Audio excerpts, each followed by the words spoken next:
we're not sure if you want to know, but we're going to tell you anyway. So when we first released the the Audrey Rose collection, like we were just totally like, let's just see what happens, because we had no idea if what we had was a viable idea or like a desirable idea. We didn't know. And so it was like kind of like, well, let's just see. Hey friends, welcome to Stories Told Through You, the Flower Letters podcast. We're Michael and Hannie Clark, and each week we sit down with our amazing community and special guests to share the real, heartfelt stories that connect us. Grab a cozy seat. And let's dive into the stories told through you. Hey guys, welcome. In this episode, we do what we call the story behind the story, where we kind of give you a little bit of behind the scenes of one of our stories, give you some insights into the process, and answer some questions that we've received on it. Before we do that, so that you have some context about what we're talking about, it's the Audrey Rose Letters. We want to read the synopsis. That'll give you a foundation of kind of where we're at. Several of you have probably already read it, but if you haven't, don't worry, there's no spoilers. So Hannie will read the intro, and we hope you enjoy the conversation. Audrey Rose Drollinger meets Corporal Charlie Henderson Burke at a 4th of July Army Ranger dance in Tullahoma, Tennessee. From the moment he lays eyes on her, Charlie knows he's a goner. He has to meet Audrey Rose, to share a dance, a moment, a true connection before leaving for basic training, and soon, the war raging on the other side of the world. When the music ends that night, their story is just beginning, as the two soon learn they have a great deal in common, a love for their country, loyalty to the Army, and of course, an immediate attraction to one another. As their relationship develops through heartfelt letters, the couple moves closer and closer to one of the most important days of World War II. Yet neither can see the significant role each will play in the day's events and whether both of them will make it out alive or even together. It will obviously have some interruptions from our dogs, which are always here. But we want to give you some insight, and we've got some questions that have been asked, and we're going to do our best to answer them and give you some insight into Audrey Rose and its origins, some of the backstory, some of the things that connect us to it. And we'll go from there. Hannie, do you want to? Yeah, so for those of you who don't know, Audrey Rose is our first story, and it is a World War II story based around D-Day. So that was kind of the premise that we started with, and took it from there. I think the first question is, what drew us to World War II, and why did we choose that for the first one? I remember when the idea initially came, when we were on the walk, it popped into my head, and it was immediately World War II. I just thought of the letter exchanges that would happen during World War II, and knew that would be the best place to start. Yeah. So for me, I was taken with the idea when Mike suggested it because my grandparents fell in love at the beginning of World War II, and my grandpa served in the South Pacific for 3.5 years, and they wrote each other every single day. So the idea of telling a story through letters was really surrounding that time period, kind of to honor my grandparents, and Mike's grandparents also served during that time as well. So it was kind of an easy sell for me. Yeah, my grandparents on my mom's side, my grandpa served during World War II. I don't think he was ever overseas, but he was a mechanic, I know, in San Diego, I believe, and throughout the war. I actually wonder if our grandparents knew each other, because my grandpa was a mechanic as well in San Diego. I'm pretty sure it was in San Diego. Yeah, it was a big base there, I think. Yeah, my grandparents met and were married very close to him leaving, so that's very similar to what happened with our characters in Audrey Rose. We won't give away too much, but back in World War II, it was very common to meet and get married pretty soon, like on the steps of the courthouse. Well, they had a name for them. They called them war brides. Right. So they would meet real quick and then they would get married real quick, because who knew what the future was going to bring with all the young men going over to serve. Yep. So, yeah, but a lot of those marriages lasted their whole lives. Yeah. So it's pretty amazing. Was the story inspired by real letters, real people, or is it wholly fictional? So we kind of answered that already. But the name for Audrey Rose, Mike came up with did you come up with the Audrey Rose part, or was the rose? I think you're the rose. So my grandmother's favorite flower was a rose. And so that was kind of why And Audrey just felt like World War II kind of name. Yeah, I don't know. Audrey Hepburn, there you go. Fun little fact, when we first released it, apparently there's a horror movie called Audrey Rose. Yeah, we had no idea. So that was... They're like, is this the horror movie? We're like, really opposite. No. We don't get that question anymore. We don't. That's good. Yeah, I think it was old, far enough back in the past that a lot of people just don't even know about it. But I think as it pertains to real people, in all of our historical fiction, and you can tell more about this because you create all the stories. We focus on real dates, real events, but we kind of weave our own characters into it, and imagine perhaps some interactions with famous names and characters, but try to stay true to nothing major that would it's like, yeah, he didn't do that. Yeah, we didn't want to.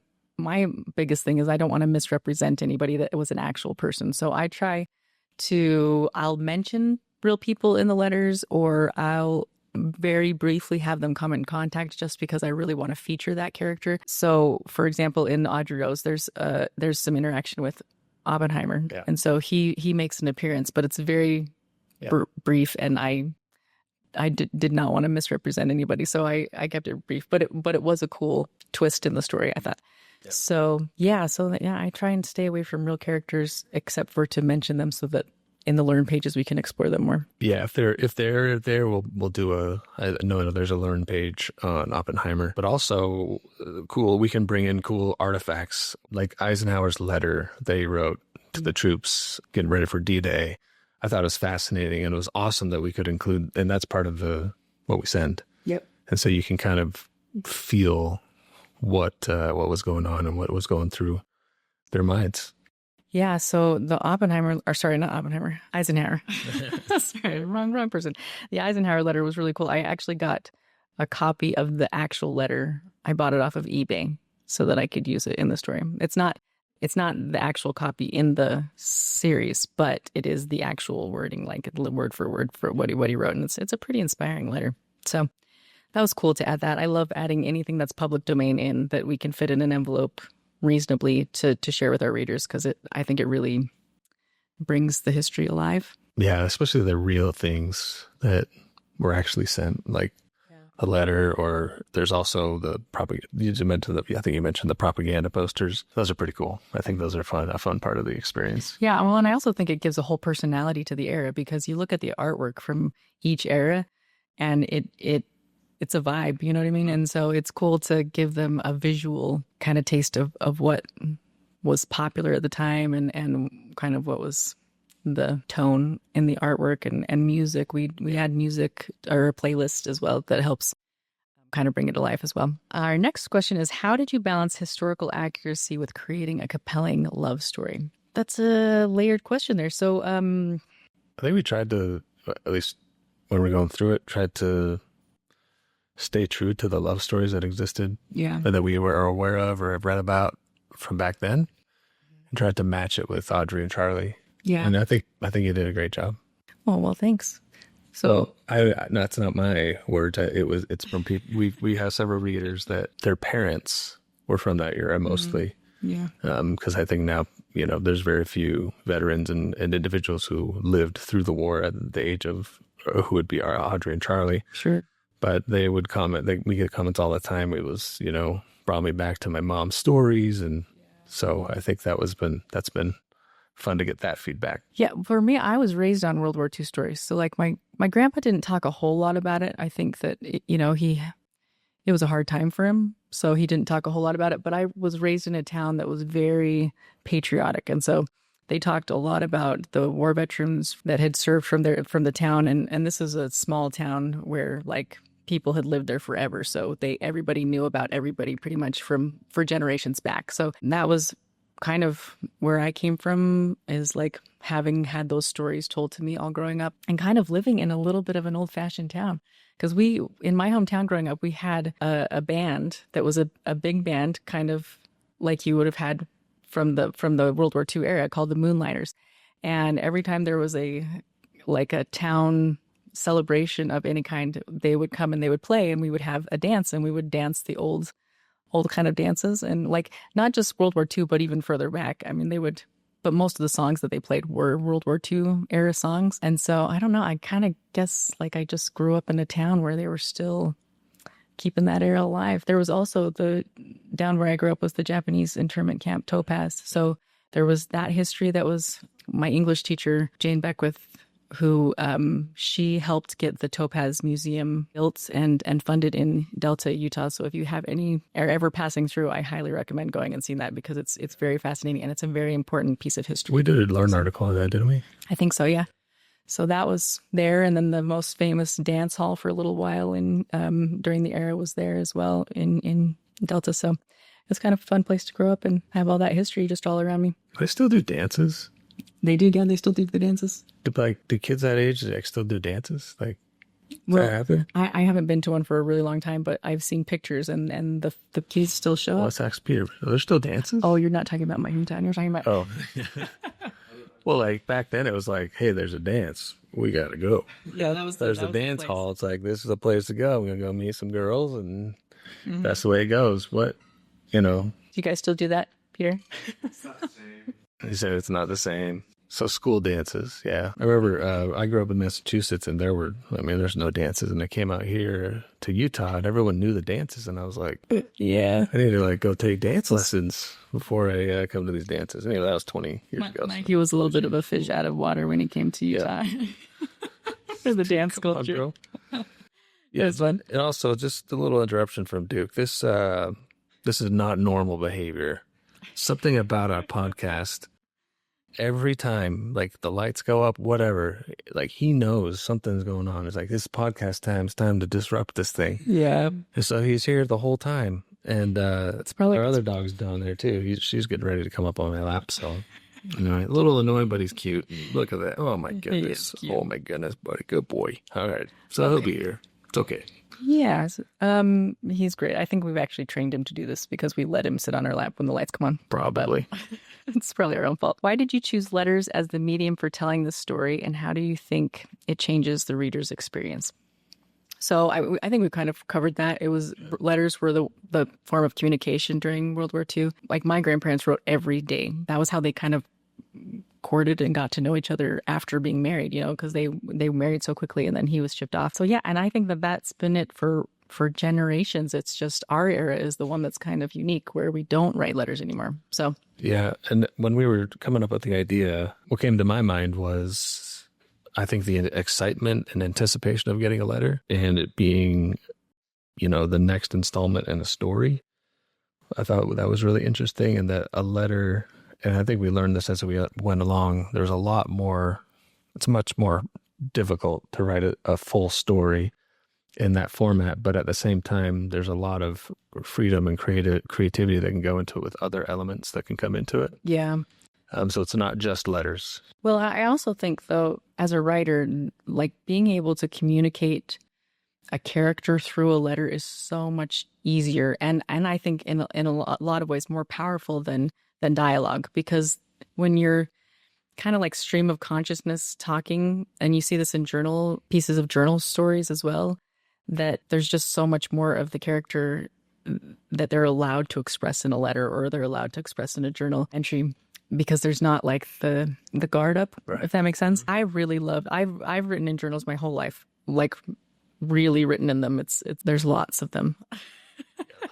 We carry them around with us every time we move. So for me, it's kind of like an instinctive medium for writing. And so when we started doing the letters, and it was very much like kind of writing in a journal entry, but in a different voice, that came up pretty natural to me. Mm-hmm. But it also, the idea of like characters interacting with each other and you, the reader, just kind of listening in, or, what's the word? Eavesdropping, right? Eavesdropping. Yeah. It's like a voyeur. It's kind of like someone's like, oh, this is like you're a voyeur. I was like, that sounds kind of crazy. Yeah, no other. It's not that way. It's an okay version of that. You're just sort of watching the story happen. It's good. Yeah. So I think there was something kind of magical about having that opportunity to kind of like have a peek into a love story taking place kind of almost in real time. What challenges did you face in making the letters feel authentic in the 1940s tone, handwriting, slang, or censorship? With you, the two letters that you wrote of Audrey Rose, what was kind of your... So Mike wrote the first two Charlie letters. I didn't change them a whole lot from what he wrote. He just ended up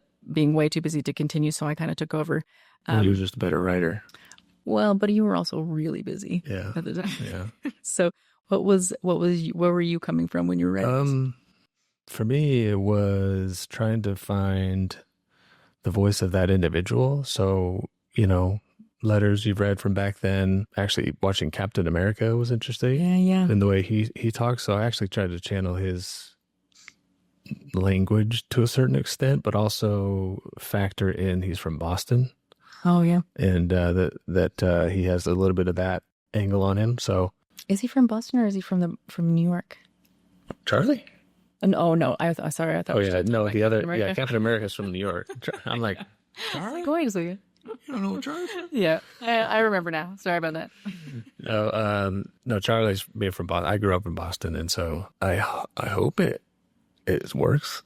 Well, I think, again, from the town that I grew up in, where a lot of people still kind of talked a little bit that way. At least the older generation did. But also, books that I've read, movies that I've seen. I don't know how accurate that is, but I think they try and do their research pretty good. And then I also read letters. There's a series of letters that are collections from the actual era of all these World War II letters. And so I read a couple of volumes of those, and that really helped kind of explore the lingo of the time. And then I also remember my grandpa talking about just using words and then explaining them to us a little bit about, especially the military slang, I guess. Yeah, bringing in the slang was interesting, and linking to it in our Learn page, because there was a lot of slang. I mean, I didn't know what a lot of it was. There's a lot of inappropriate slang that I didn't include. Yeah. There were ones where I'm like, okay, that's safe for a family. But the fun thing is that was sort of like a little thing, right? The Learn was like, oh, let's do a Learn page. Yeah. But it's turned out to be like a really important thing for people. It's free, right? It wasn't something that was like, hey, this is part of the product, but like it's become part of the product. Yeah. People really loved that. I was writing them in the beginning. Yeah. And then just writing the story became too much. So we hired, and we started hiring people to do it. And And they've done a great job, I think. So, yeah. What emotions or themes were most important for you to capture in this particular story of D-Day? I can tell you the first letters, he talks about his mom, right? And his situation with his mom. And so I think when in these letters, I think you can, how they interact with their mom, I think tells you a lot about their character. Yeah. And so from the get-go, you took it from there. Charlie needed, like, you need to love him. Yeah. Like, he just has to be, golden and so good, so that you're just like rooting for him and rooting for Audrey and everything like that. And so, and that's why I think we capture that in most of our characters. Actually, who wants to read a story about a character who's terrible? Not me. No, I agree with that. I think that especially the male characters, how they interact with women has always been kind of a big deal of defining their character for me. Are they respectful? Are they protective? Like, how do they treat women? For Audrey, for me, I wanted her to be a little bit ahead of her time. Not a ton of women were going to college at the time. I mean, of course, because of the war situation, a lot of them did begin working outside of the home. Continued from World War I. There was a different vibe in that regard with World War II, where with World War I, a lot of the women, they went back home afterwards. World War II, the women went out and began working, and then they kind of started to stay there. And Audrey, I wanted her to be really smart. I wanted her to be really smart, and I wanted her to be fairly progressive in her views of equality and like how she saw the injustice that was happening over at World War II and within our country.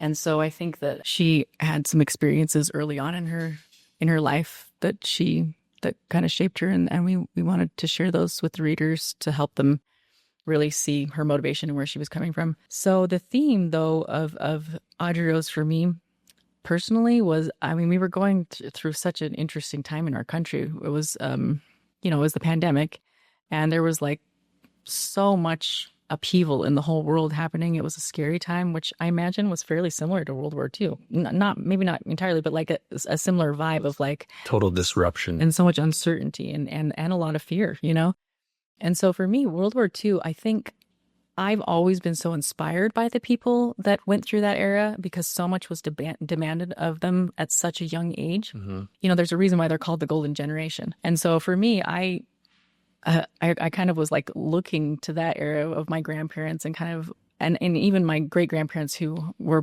they fell in love during World War I and got married. Pretty similar circumstances to my grandparents, but they just kind of like looking back at their histories, their stories, and like, how did you get through this? How did you get through this and become the people that I knew you to be? And so for me, that I really wanted the characters that we wrote about to represent kind of like the best of that era, and like the best characteristics that were formed, I think, in the crucible of that time period. Kind of like, what are you willing to do in order to like stand up for your beliefs? Like, what are you willing to give up, and how far are you willing to go to defend your country or to defend what you believe in? And both characters get to demonstrate that, I feel like. Yeah, I think so. How do you hope readers connect personally with a couple as they follow their correspondence through such a turbulent time? I think I just want them to like them and root for them. What do you think? That's kind of an interesting question. Well, for me, I always wanted it to bring hope and light, and because for me, when I view a story or read a story or I watch a story, I always want to come away wanting to be a better person in some way. That's the reason why I don't like writing characters that I think are terrible people, or reading about characters that are terrible people, or just, making just horrible decisions. I want to come away wanting to be better when I read something, and wanting to feel more hopeful about the future of the world, and look a little deeper in myself. How can I contribute to the light and to the solution to problems, rather than, just kind of giving up and being like, well, I guess this is the way the world is. Yeah. And so for me, that's what I hope. I hope people see something about our characters, or something in the era that they learn about, or something that inspires them to be a little braver, or a little kinder, or a little more aware of how precious and fragile our freedom is. Mm-hmm. Yeah, I think you did a good job with that, actually. I think, thanks, buddy. It's a very hopeful ending.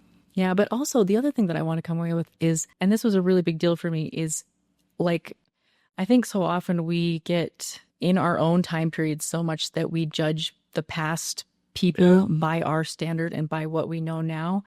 And I really wanted, with this story, where there were some big things that, like especially Oppenheimer and the atomic bomb and those things, I wanted people to kind of be able to take a step back and look at history in a little bit more of a compassionate view of, okay, what were these people really dealing with at the time?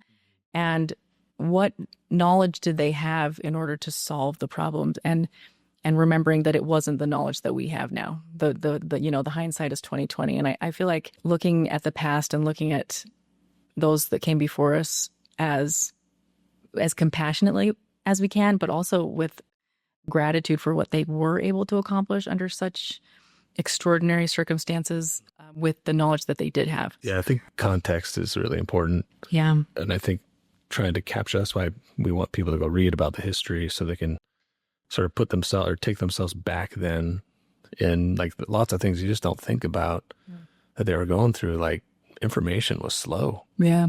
News was slow. Now it's like it happens in 5 seconds later. Often it was days, and then from a letter standpoint, like, you're waiting weeks, sometimes months, just to hear, especially in a wartime, are they alive? And then even if you got that letter and they're like, I'm here, I'm alive, like, they could be dead the next day, or they could already be. It was like harrowing. Yeah. Well, and I think that that's one of the reasons why this medium is so valuable in that regard, is because it gives you the opportunity to not just read about history and not just read about history in a historical fiction novel, but to read about history through somebody's actual eyes. They're writing their thoughts and their feelings and what they're experiencing from their own voice, as though they're writing to their best friend, or they're writing to the person that they love, or, their spouse or whatever. And I just feel like that is such a great medium to give as like realistically human of a view of history as you can, because one of the things that I love to do is I love going back and reading biographies of people that lived back then, where so much of their own words are incorporated into it, because we just have no idea. You can get somebody else's version of what they were going through, but until you really get their version, you really have no idea of what they were thinking, feeling, and what their motivation was and whatnot. So I really love that way of using this medium, is to be able to say we're all people, we are all trying to do the best that we can and feel the same things, just, Yeah, it's never going to be perfect, but yeah, we can do our best to strive for accuracy and truth, not not what we want to be true, but like what is true, even the really dark and terrible things. It's important, at least for us, I think, that we don't sweep under the rug the horrible things that happen, but see, this did happen, understand it, and then, learn from it. Right. And like take a more hopeful stance on it than, because I'm with you on that one. I think that history needs to be told, and it needs to be told as accurately as possible and objectively as possible, so that people can draw their own conclusions and go from there. But I think that by hiding it or sweeping it aside, we do ourselves more damage than letting it out into the light. And let's really examine the truth and see how we can do better this time. Were there moments in the writing process that surprised you where the characters or their letters took an unexpected turn? How about you in reading it? Did you have any, or like when you were, so Mike, he reads every letter before they go to print. Or they go to our editor. So he's the first reader. I mean, when we were developing the story, it made different turns. There's the big one that incorporated Oppenheimer. Yeah. Which I thought was really interesting, but also defining for Audrey and fun as well. And so for Charlie, I think he goes through a lot. A lot of it's unexpected, I think, and surprising, especially, towards the end. Yeah. And looking at it from that perspective, we hope people are like pleasantly surprised. Yeah. But also like, oh, interesting. Wow, they didn't see that coming. So it's not just like another contrived plot twist. Yeah. Yeah. So for me, and this is kind of a little bit of background in the writing process that we're not sure if you want to know, but we're going to tell you anyway. Is so when we first released the the Audrey Rose collection, like we were just totally like, let's just see what happens, because we had no idea if what we had was a viable idea or like a desirable idea. We didn't know. And so it was like kind of like, well, let's just see. So I only had 4 letters finished when we first released Audrey Rose. I don't recommend doing that. But what was fun is the kind of discovering the story as I went a little bit. So it was kind of like writing in a magazine, right? You kind of like do a piece of the story and then you're like, okay, what's going to happen next? So it wasn't like sitting down and writing out a full story. And I remember calling you like halfway through, and it was the day before I figured out the Oppenheimer twist. Yeah. And I was like panicking because I was like, I have no idea what's going to happen in the rest of the story. And I'm kind of a little bit worried about this. Anyway, so I stopped writing and I just went and I just read as much history about World War II as I possibly could. And that's when I came across Oppenheimer. And I'd heard about Oppenheimer before, but I hadn't really like studied him very much. And as I studied him and his part in it and the Manhattan Project and all that kind of stuff, like the plot just kind of like started flowing and just kind of like mapping itself out. And that was a really interesting experience as a writer. And sometimes that happens. Sometimes you get really lucky where you're like, the thread just falls into place and you're like, that's what I was looking for. But I really loved how that particular thread fell into place because it was such an important part of the story, period, but also such an important part of the story that I wanted to tell. And like, that give that more compassionate sort of view of history and what people were trying to accomplish and what odds they were facing and whatnot. So that was pretty cool to stumble across something so important to a story that I hadn't quite mapped out all the way. Yeah. So that was fun. I remember you calling me. And I was like, you're a great writer. You'll figure it out. Had so much more faith in me than I had in myself. Yeah, I think that those are some questions that we hope that this has been beneficial and helpful to kind of see, interesting, the story behind the story. If you have more questions, ask us below or email us at podcast@theflowerletters.com and let us know. We can do another, if we get enough on Audrey Rose, we can do another episode on Audrey Rose. We'll do more on other stories, but thanks for listening. So if you have questions about those stories, feel free to send them in as well, because we'd love to answer questions that you have as well as ones that we want to share. Yeah. So awesome. Okay. Good. See ya. Thank you for listening to Stories Told Through You, the Flower Letters podcast. Got a true story you'd like to share? Email us at podcast@theflowerletters.com. If you're new here, welcome. To learn more about us, head over to theflowerletters.com. If you enjoyed this episode, please subscribe and help us spread these inspiring true stories. Until next time.